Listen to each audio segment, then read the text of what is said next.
IVM.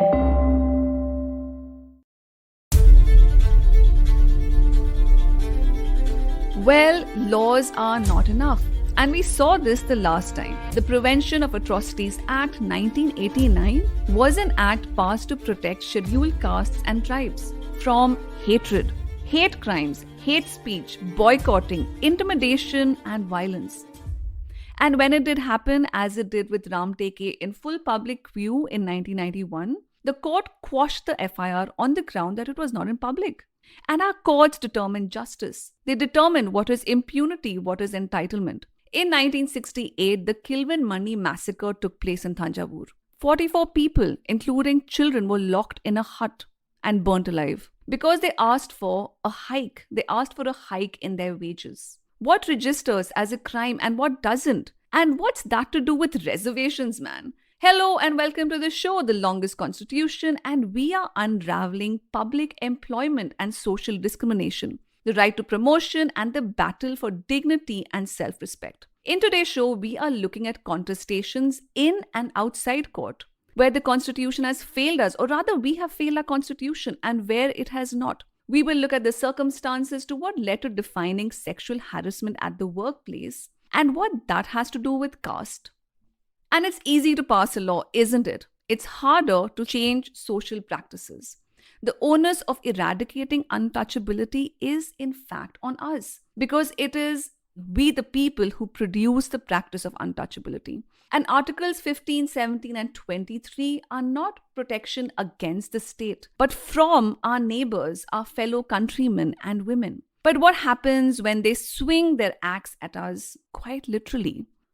So the Prevention of Atrocities Act is about legally protecting the scheduled castes and scheduled tribes. And have a look at the law in the link below about this law and the PCRA, the criminal statute on caste, and how these laws provide for special courts and recognize over 30 of the humiliating and social exclusions supported by our caste system, which recognizes that the denial of human dignity is caused not just by public power, but by private as well. Well, that's people, you and me. To stop people from lynching other people. So our first story today is to do with public employment. But we aren't talking about the IAS or the IPS or the IFS. No, we are talking about a grassroots worker. A woman working for the Women's Development Program in Rajasthan, Bhavri Devi. Bhavri Devi was campaigning against child marriage in the early 1990s for the government. A so-called lower caste woman, Bhavri Devi, belonged to the Kuhar caste. And as she went about doing her job in Rajasthan, talking about the government's campaign against child marriage and upper caste practice. In 1992, Bhavri Devi and her husband were attacked. Her husband was beaten and she was gang raped in the fields by men of the Gujar caste. Not in an office, but in the fields for doing her job. The rape was to punish her, humiliate her for transgressing caste lines. But there is the law. Bhavri Devi filed an FIR charging the men with rape. But, the lower court in November 1995 acquitted the 5 men and said that Bhavri Devi is a liar. And that illuminates the pushback from the upper castes against job reservations, against collective justice. The contestations are in the field, in court, in office. The war is on. And with that, we return to litigation around reservations. So, where did this idea come from? Well, as early as the 19th century, the British noticed the hegemony of Brahmins in formal employment, and that the cream of jobs were taken by those at the top of the strata. Well, not necessarily by merit, but by keeping lower castes out of the education system, by social segregation. So the word merit has a dark and twisted history and isn't as easy and breezy as it appears. And watch out for another word, cream. There's a stream of cream coming your way, and that just sounded weird. Anyway, back to the British, who identified the untouchables as a category who deserved affirmative action in the form of reservations. So did the princely states of Kolhapur and Mysore. From untouchables, this went to depressed classes. Never flattering terms, never a term of self-description, but terms of governance. Not at all how people define themselves. And that's sort of important, isn't it? And therefore the term Dalit. coined by Ambedkar in the political movement for the equal rights of the scheduled castes, is an act of self affirmation, self identification, which literally means broken down and is an act of defiance as well. And today's second story about reservations is set in independent India in Karnataka. So, starting in 1958, the Karnataka government said that all communities, except Brahmins, would come under educationally and socially backward classes, and that 68% of the seats would be reserved for them in engineering and medical colleges, which left 32% for the non-reserved category. So, like Champakam before them, 23 petitioners filed a writ petition in the Supreme Court, arguing that this violated their fundamental right to equality. So, in Balaji versus State of Mysore 1962, the court considered this balance and struck down caste as a basis of classification and quantified social justice. And it said 50%. It turned a philosophical ideal into a number, 50%. That at no point should the reserved seats exceed 50% of the total number of seats. And this 50% has stayed on right up to the landmark Indira Sani judgment, which we will be seeing later. Well, anyway, the unstated was the idea that the reserved seats are somehow for the unmeritorious. Who deserves what?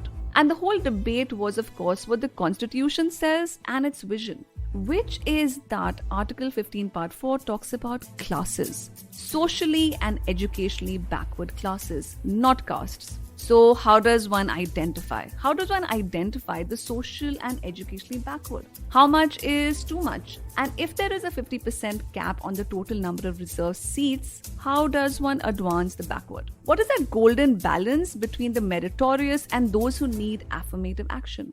In KC Vasant Kumar versus State of Karnataka 1985, this was examined again. And Justice Chinnappa Reddy broke into what constitutes backward. And he asked, what is merit? There is no merit in a system which brings about consequences like this inequality. A child living in penury, illiteracy, who has no books and magazines to read at home, no radio to listen to, no TV to watch, no one to help him with his homework, cannot compete with a kid who goes to St. Paul's and has tuitions at home. And that efficiency cannot be a ground to hold back on reservations. And with that, we return to Bhavri Devi. In 1995, after the district court acquitted the 5 accused and said that upper caste men could not possibly rape a lower caste woman. And that led to an uproar in the country and a demand for a safe workplace. It led to the filing of a writ petition in the Supreme Court and drafting the first set of guidelines, not a law, by the Supreme Court, also called the Vishaka Guidelines. So the Vishaka Guidelines were India's first rules on sexual harassment at the workplace in 1997. But what were those? And what are the overlaps of gender and caste, power and silence? And we end with where we began. The people burnt alive in Thanjavur were Dalits. Landless Dalits who wanted better wages. One of the many documented acts of collective casteist violence. The violence that underpins the war over land, over wages, over jobs, over dignity. And Bhavri Devi's case? Bhavri Devi's case is still pending in the Rajasthan High Court. In the next episode of The Longest Constitution, we will look at the Mandal Commission, the debates about backward classes, and of course, power and impunity and harassment at the workplace. Did you like the show? Listen to it on your way to work. Till next week, this is me, Priya Mirza, signing out.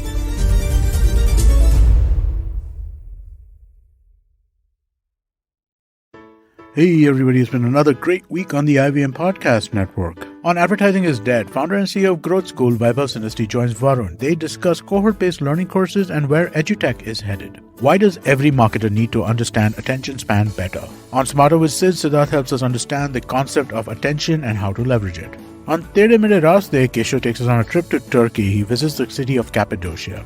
On Paisa Vaisa, Anupam is joined by Sudarshan Lodha, CEO and co-founder of Strata. They discuss everything you need to know about fractional ownership. And on Postcards from Nowhere, Utsav explores the bizarre story of the origins of modern Malayalam, from a breast tax to a religious power struggle. Do follow us on social media. We're IVM Podcast on Twitter, Facebook, Instagram, and LinkedIn. Also, do remember, go check out our website, ivmpodcast.com/YouTube, to get a list of all of our YouTube channels. And remember, if you're enjoying this show or any of our other shows for that matter, please do tell a friend. And finally, we would like to thank our sponsors on the network this week: Cred, Bank of Baroda, HDFC Mutual Fund, CoinSwitch, Kuber, Intel, and Oxfam India. Thank you so much for making this possible.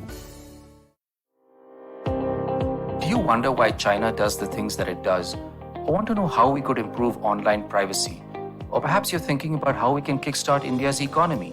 If you'd like to search for the answers to such questions, check out All Things Policy, a daily public policy podcast that covers everything from employment figures to aircraft carriers. Tune in from Monday to Friday for new episodes and fresh takes.